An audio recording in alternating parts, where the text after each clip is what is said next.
Recently got asked how and why I started welding. I took more of a unique route. I actually went to college first, then went to trade school. So let's back it up. I went 4 years to Winston-Salem State University for my degree that I got in motorsports management. Came out probably out of school at the worst time in history, 2020.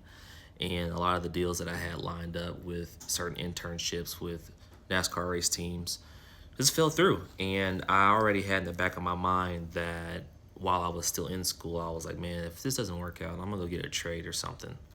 Because I figured, especially with something like welding, there's some way I can still get around race cars. If I can't do the business aspect of it, I know I'm still good with my hands and can get around a toolbox pretty simply.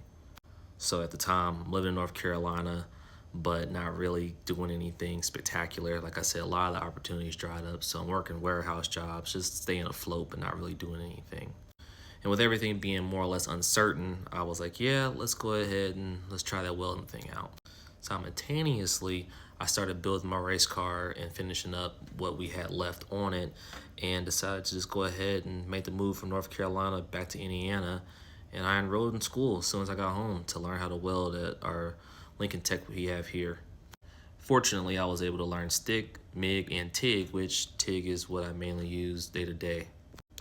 So that's mainly the how. Once again, the why is more or less I still wanted to be around race cars, and I knew even with me not necessarily having jobs where I'll probably be doing stuff with race cars, I knew it would still be beneficial to where I can get hired pretty much anywhere in the United States and maybe even other countries in the world if I decided to leave the States.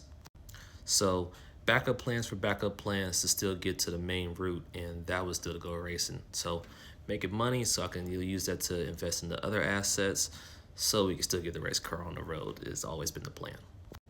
And that is how and why I got into welding.